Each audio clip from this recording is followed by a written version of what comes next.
thing, Ray, and Steve and Annalise are going to be gone for just a bit. I'm going to be gone for just a bit, and Gary's going to be gone for just a bit. We're going to let my interview of Shemer take over for a little while. I think it's probably like, I don't know, how long was it, Ahmed? Like 15 minutes? Probably 15 minutes. But it's a great interview. I love Shemer. He's one of my favorite people in the world. So 20 minutes. Okay. It's a good interview. And so yeah, you guys have fun with that, and we'll be back. All right. Hi everybody. We'll be back for a request, and then we'll do Gary's games at the end to close the show. All right. Bye. Thanks for continuing to watch with us.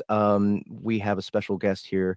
A very special guest. Our best author, Mr. Shemer Kuznitz, author of Life Reset and also author of Earth Force, which is now on our platform. Shemer, welcome to the show. Hi, Jeff. Thank you for hosting me. Well, thank you for coming, man, and thank you for actually, we're pre-recording this because you are all the way over in Israel. Yep. That is your home turf. And I appreciate you waking up this early to do this interview. It's totally fine, man. We wanted to get you on here, but the time zone makes it impossible for you to actually do this live. But yeah, I live 8 hours in the future, by the way, for your viewers to know. Yeah. Well, that makes you like especially well geared for sci-fi, right? Like, yeah. I know what's going to happen. Right. You know what's going to happen before it does. So yeah, let's talk about Earth Force, by the way. What we just played for everybody was a scene. I can't remember what exact number of the chapter it was, but it's a rousing speech by Nori to get people into gear to fight off the warped that created. Yeah. So they are in a situation that they have like rudimentary alien tools to fight the monsters, the warped, and the people just too scared to really step up and fight. So she rouses them up with this like inspirational speech and end it with a bang by actually killing one of the warped with a mounted wrist missile. So yeah, and that came out great in the audiobook version. You really did it masterfully. We had so much fun producing Earth Force. First of all, it's the first one that we've done voices in real time. And what I mean by that is we actually scheduled 2 whole weeks of us as a cast getting together, live streaming, and performing together to do the dialogue. And that was an amazing experience. And I think Earth Force itself lent itself perfectly to it because it is such an ensemble, like buddy type of story. It kind of reminds me of, a lot of sci-fis like Firefly, where you just have this great cast of characters that are tight knit. They have really good chemistry. There's fun back and forth dialogue. The characters are very diverse as far as like who they are, what types of characters there are. We have Nori, the stoic sort of take no shit badass, and then we have Bulko, who's actually more of a hothead. And then we have Lana, right? Lana, who's the egghead and kind of nerdy and nervous, but still finds her courage when it counts. And then Nathan, the brooding, silent type, sitting in definitely the silent type. Now, he didn't have very many lines in this book. He got like I think 2 sentences the entire book. Yeah. But he did get a few grunts and gasps. And so he did. I made sure to do those perfectly for the performance. So tell me more about Earth Force. Like, where did this idea come from? I'm more interested in showing like developing a community and building up your strength. And I thought, let's do that with some element of sci-fi. And I thought, hey, we can take a ship, like a shitty basic ship, and a spaceship, I mean, and slowly build it up, making something more incredible, and show the process of the people who are actually building it and working on it, as they also struggle against intense opposition. I mean, the entire Earth was bombarded. They have to struggle to survive, and they do that by slowly adapting and building up not only themselves, but their brand new spaceship. Yeah, so the building aspect is big for the game lit and lit RPG communities, the listeners and readers, and I think Earth Force does this well. You know, you take that kind of base building aspect and you apply it to a mobile thing that can travel around, and you can get episodes out of it. So I really dig that format. So what are your influences for this world? I mean, like I think the Aliens and Predator influences are really prominent, but like what else what other sci-fi stuff inspired this story? Oh, I think everything I ever watched or read are all like mashed together in my head. I'm a big fan of Stargate, the show, and I took like a lot of nuances from there. The fact that there are many alien species that you can visit and interact with, though that comes more in the second book. We're speaking about the first one, and I don't know, just everything else that I watched and seen all jumbled together and like created as a new thing inside of this twisted organ. Yeah. So, I what about video games? Or what are your favorite sci-fi video games that you think may have influenced this one? I can't believe I didn't mention it. Yes, of course. Mass Effect is like my all-time favorite computer game. Oh, I wow. think I've played it for like hundreds of hours. I've been Mass Effect 3 had a multiplayer. I was ranked number 8 in Israel. Oh, nice. That was some fun time. So yeah, a lot of influences from Mass Effect. I mean, their Hummer Jeep, which they converted into a space vehicle, was modeled after the Mako from Mass Effect. Just a lot of the vibe and the alien interaction. It influenced me heavily. So Earth Force has 2 books in the series now. Yeah. What are your plans for the rest of the series? Well, the second book came into a sort of ending point, a stop to the first arc. Mm-hmm. And I would like to continue it at one point, but I currently have other projects I'm more interested in pursuing. But let's first see how the audiobook you produce, how people react to it. If it will be embraced warmly, as I hope it will, I might be able to divert more of my energy into the next installment in the foreseeable future. Yeah, great. You guys hear that? Go pick it up, listen to it, tell Shemer that you want more if you do. Yeah, that would help. We spent a lot of time and energy on Earth Force. It was really a project that was, yeah, I feel like this is the project that really gave us momentum as far as production for the rest of the stuff that we released on the platform. So I'm really thankful to you for offering up this piece of content for us to build on. You know, we did there was a lot of sound effects experimentation going on because of the Warped. And can you tell us a little bit more about the Warped and what inspired you to come up with that idea? I mean, like I've seen alien infecting humans type stories before, but this one's unique in that it doesn't seem I mean, on the surface, of course, it seems, you know, menacing and destructive, but at the same time, once they dig into the source and where it comes from in the story, you find out that it's almost almost like a natural phenomenon, but it's exactly. technological.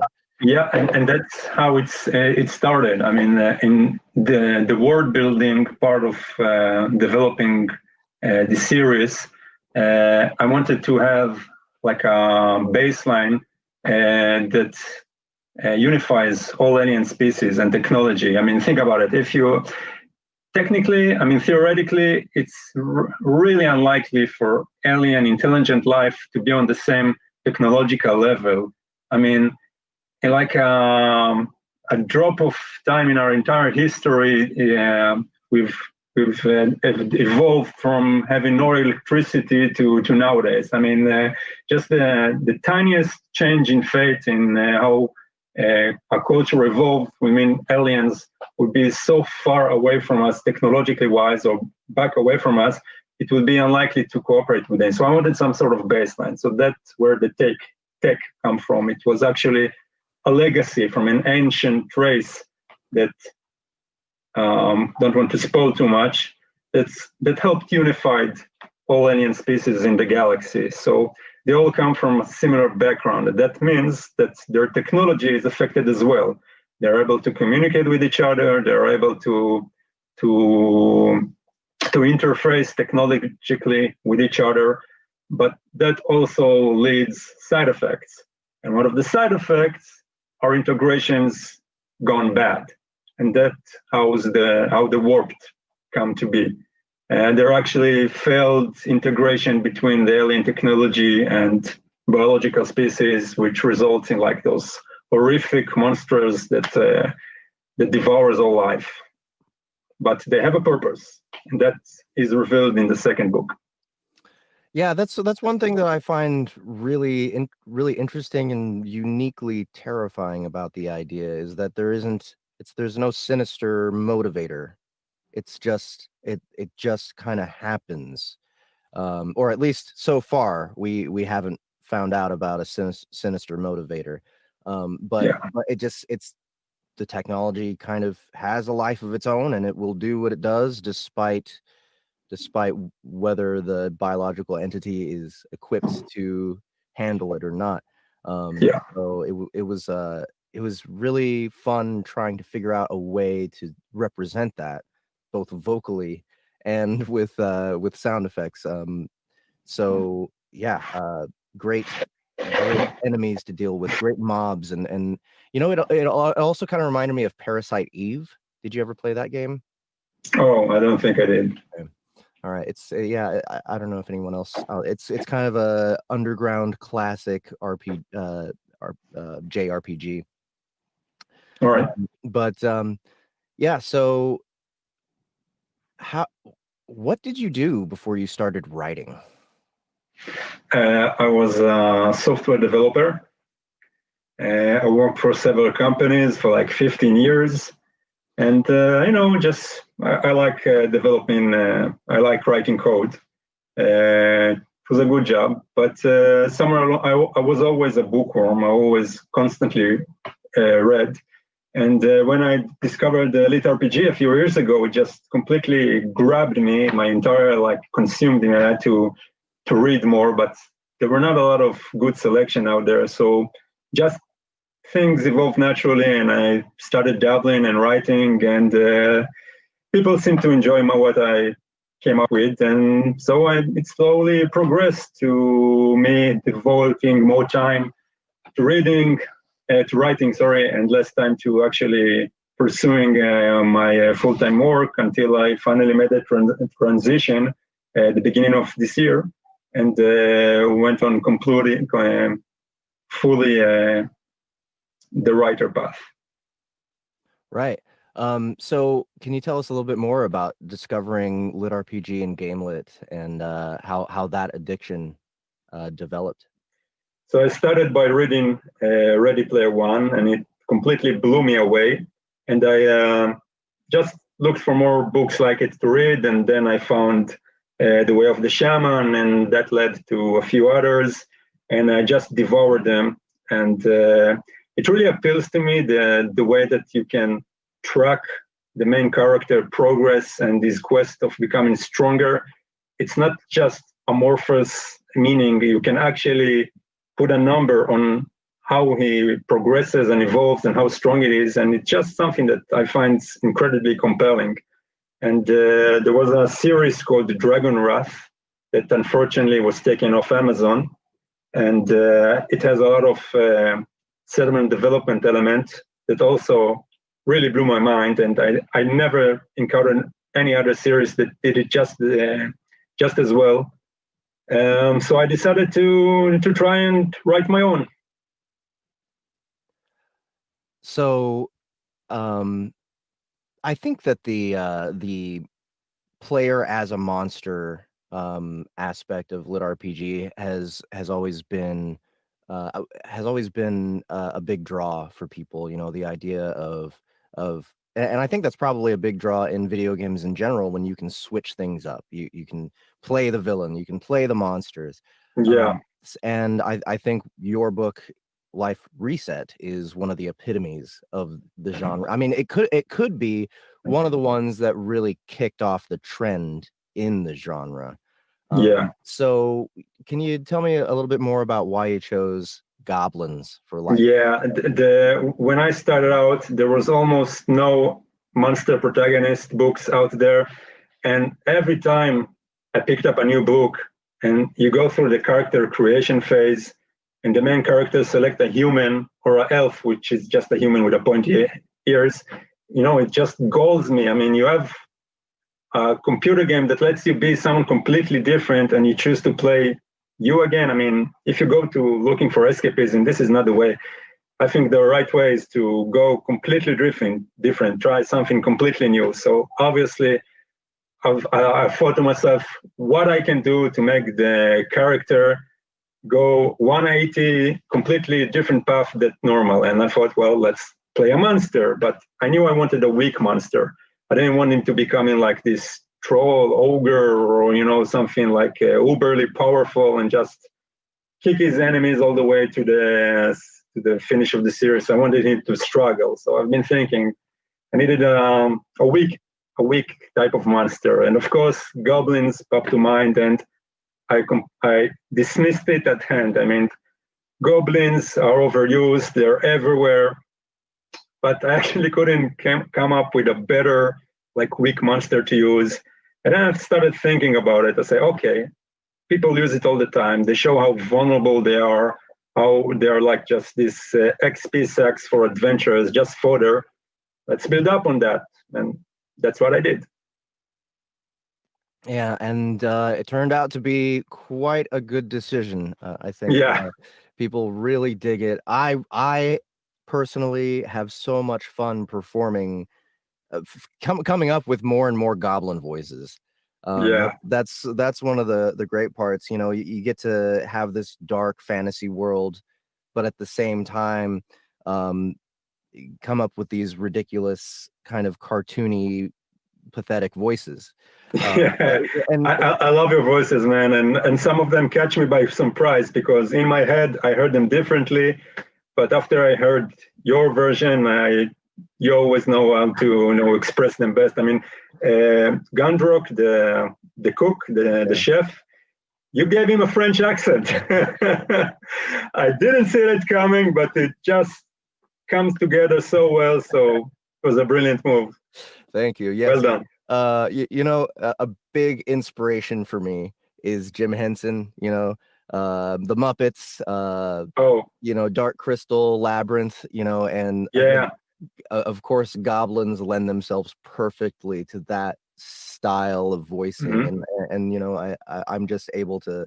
It's just like a little puppet playground for me when I get to do all these goblins. So I also like presenting you with challenges. I mean, and that's maybe my favorite thing about working with you and working with any author, when they're like, okay, you think you're good, let's try this out, let's see if you can handle this.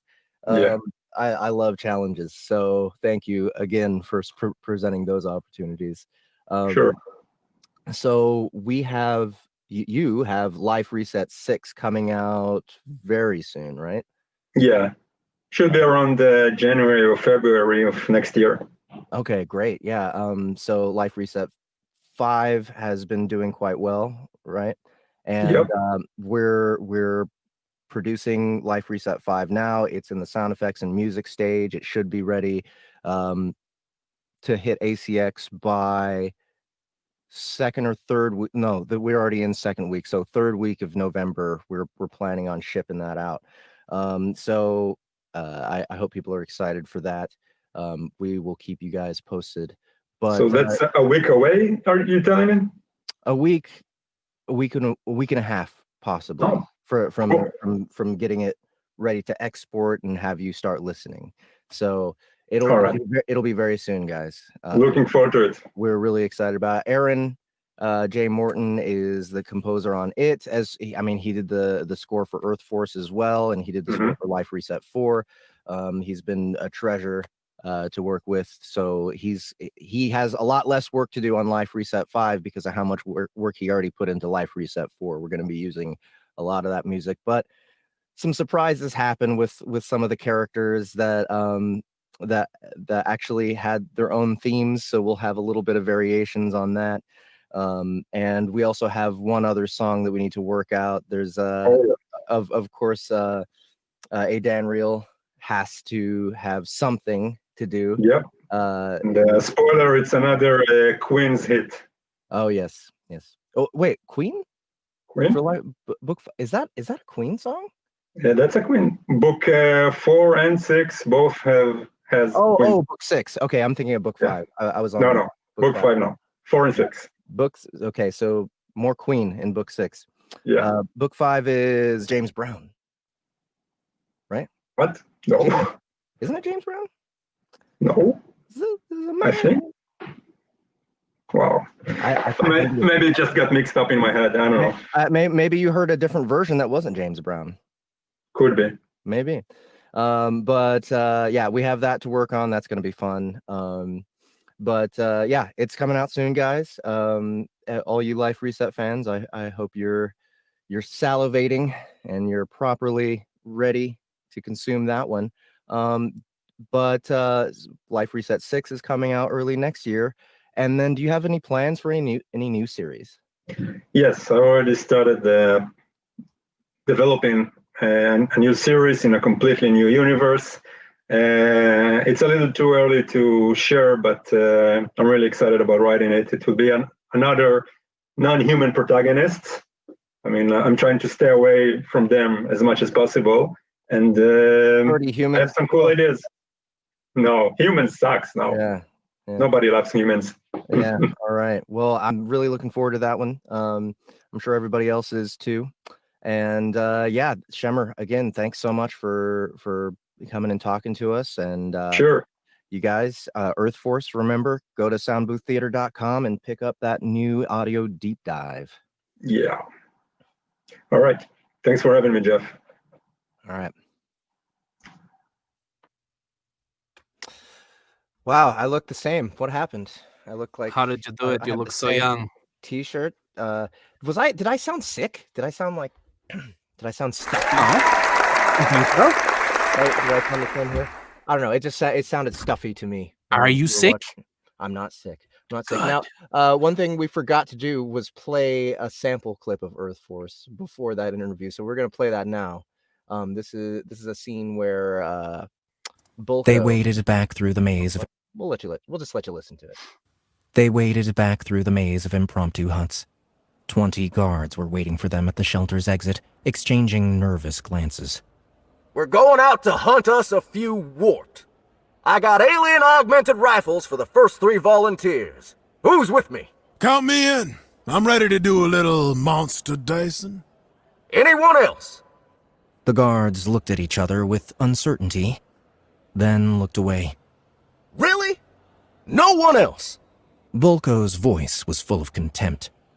No one dared to look him in the eyes. Then volunteering time is over. Time for the mandatory draft. Who was the racist asshole that fired on our shuttle?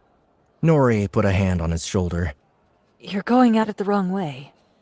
They're scared and need reassurance, not more violence. We can't have people refuse to fight when they are offered a chance. Volko stared coldly at the fidgeting guards. In case you haven't noticed, Earth's gone to shit! I refuse to believe only the cowards survived. It was bad enough when they allowed the gangs to push them around, but now they won't fight even when faced with annihilation? Why are we risking our neck for them again? What do you mean, faced with annihilation? One of the women stepped forward. We're safe as long as we stay inside this shelter. Bulko snorted and looked at Diamond. The older man shot him a warning look. Nori moved smoothly to face the other woman. I'll show you why. Open the gate. The guards looked at each other, but none of them moved. Do as she says. Reluctantly, the guards moved to the gate. They lifted the heavy metal beam and slowly swung the gate open. Nori stepped outside and looked around, searching. Come out, wherever you are! As if answering her wishes, a single warped rose between the parked cars and howled to the air. Warped. Level 3. The guards behind her stirred in panic. Close the gate! Hurry before it gets inside! 3 men jumped and started pushing it closed. Bulko moved to intercept and easily held it open with one hand. What are you doing? You'll get us all killed! Just shut up and watch! The warped, a mostly human-looking one that walked on all fours, charged Nori. It jumped from car to car until it reached the last one. Then it leaped, covering the distance between itself and Nori with a single jump. Nori waited until the last possible second. When the monster was almost on top of her, she raised her arm nonchalantly and launched a single dart from her bracer. It caught the warped midair, and the mutated creature exploded into chunks of meat and metal. She kicked the remains once, extracting its tech. Then she turned around and calmly stepped back through the gate. She looked at the awestruck guards. Why risk fighting, you ask? I'll tell you why. The warped aren't the ones who are in control. It's us humans who stand on top of the food chain. And it's time to teach those ugly fuckers that lesson the hard way! Yeah. Oh man, Beautiful. I love it's getting to the point where I just want to I want to go back and listen to all of our stuff again.